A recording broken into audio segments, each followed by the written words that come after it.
Very good afternoon. Lot of changes in every dimension possible, changes in thought process, changes in outlook, changes in the way you look at life. Well, that's what happens when some major event takes place in your life. And in my case, as I've been saying in my earlier videos, has been the passing of my mother.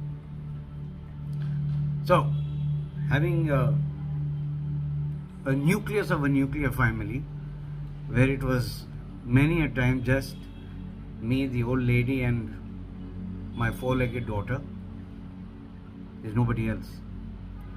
At this juncture, when the place is absolutely empty and literally void of any human being, feels different. Feels different, seems different. One really can't put a finger on it as to what exactly are you supposed to feel, because it's unique, it's very different. Doesn't happen every time, doesn't happen every day, but when it does happen, it's like you're trying to figure out what exactly has just happened. What I'm talking about is that gap or the vacuum or the void that comes in one's life when something like this happens. Now, I have seen, and I'm sure you would have also experienced, many a time when one of your friends or family or relatives or anyone else has had a sad event which kind of blows the wind out of your sails, and your life or that boat in which you are traveling suddenly comes to a grinding halt. And as you know, when there's no breeze, when there's no wind, especially on a sailboat, it doesn't move, you can't go anywhere. But is that good? Yes, it does happen. And I will say, yes, it should happen, that you should come to a grinding halt. Why?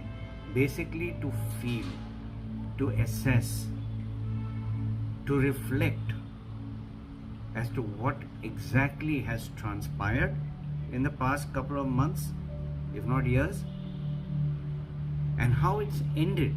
That journey, that chapter, maybe that entire book of your life has come to an end, and it's time to open a fresh book. Start with a brand new chapter. The author being solely you. And in my case, I am the author because I am feeling it, I am experiencing it. The question is, do you let that feeling sink you completely? Take you into the absolutely rock bottom? What we keep hearing about is very depressed. Or do we look at it with a different lens altogether? And that lens is called celebrating the person's life. So one is mourning the person's life and the other is celebrating the person's life.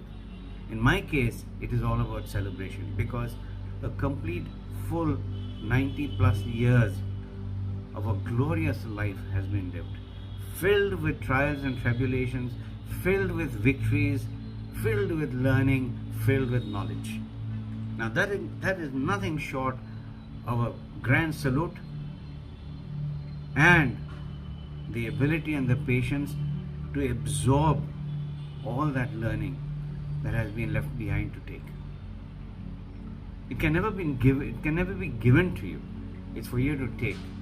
And that will only happen if you are in that void, in that vacuum, where you're not stirred anywhere, and you completely focus on absorbing that energy that is around you. It is there. Things you see, you'll get some kind of a reflection. Things you smell, something else will happen to you. Things you touch, something else will happen to you. All that put together is going to create a storyboard for you, as it is doing for me right now as well. Where does it go? I don't know, but that's not necessary. The question is, are you willing to take that journey of this brand new book that you're about to start reading? and writing, where you are the author. Pen it any way you like. But that's the only way that you not only respect that life that has lived so beautifully, that you're able to smile and you're able to rejoice and cherish those lovely moments that are now memories. And then take it on. Day after day, month after month, year after year. The choice is completely yours. And in my case, it's mine as well. How are you going to handle it in future? Because such moments will come. Unfortunately, but that's life. And that's the reality. It's worth thinking about.